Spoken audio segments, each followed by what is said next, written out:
this morning. The legislature is currently in the third week of special session focused on reaching a budget compromise. Can you give us a little background on how we got here and an update on negotiations? This has been a very interesting legislative year. As you know, we started off looking at a budget that looked like it was going to put us in a position where we're going to have to make some major cuts. And fortunately, in the middle of our session, we got a good forecast that came through, so it meant that we weren't going to have to make major cuts, but at the same time, there were other interests on the Senate side and on the Republican side that wanted us to see more efforts around reform. And so that's really where we are as far as a stalemate that led us to the special session. So right now, negotiations are going on. I think they're going fairly well. I mean, every day is different as far as the rumors you hear, but overall, I think we're making progress, and hopefully we won't be in special session much longer. Good news. You've been working to secure some specific funding for Seattle schools in the budget. Do you know if you'll be able to get these dollars, and if so, how would they benefit children in your district?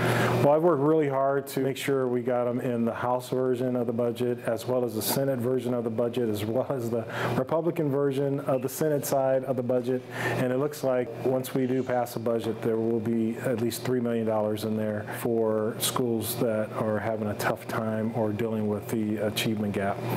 The idea with the money is really simple, is that put the money in the hands of the people in the buildings, of the principal, the teachers, and the parents, and use the money to have them implement any initiatives that they think will reduce the achievement gap. And what's been shown in the past is that when you do that, students end up having a lot more success. Nothing against the current system and the current funding system and how it works. It is effective, but for those schools that are really struggling in very poverty-ridden areas, the extra money can really come in handy.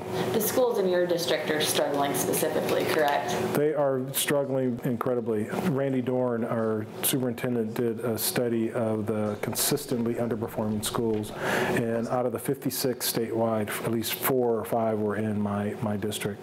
The Seattle Public Schools, when they look at the performance of all their schools in Seattle, consistently list the schools in my district as being the consistently underperforming schools, and actually the heart of the discussion around the achievement gap.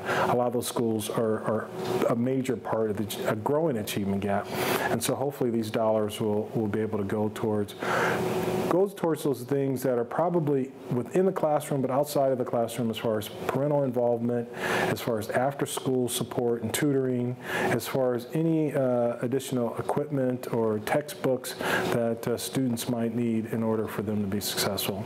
Great. Speaking of education, the legislature passed and the governor signed legislation to revamp the teacher evaluation system and create a collaborative school program here in Washington.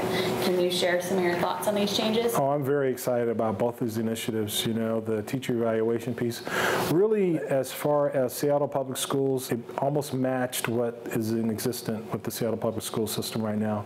But it means that statewide that there's going to be an improvement in helping teachers understand what it is they need in order to succeed in the classroom. That's really been my primary objective. As far as the Collaborative Schools Initiative, I think that's excellent. Anytime it's an opportunity to use the expertise of the universities and the research that the universities have done, as well as the new teachers that are coming out of those universities, and placing them into the underperforming schools like the ones in my district in hopes of improving instruction for those students. Do you have any final thoughts for us, Representative Pettigrew? This has been a very interesting legislative session. I'm very happy that the forecast came through and we didn't have to make those terrible cuts that would have definitely had a major impact on my district in particular. I'm hoping that negotiations will continue to move forward, and that our budget will stay strong and stay whole and hold, so we can move on to the next legislative year. Thank you for your time.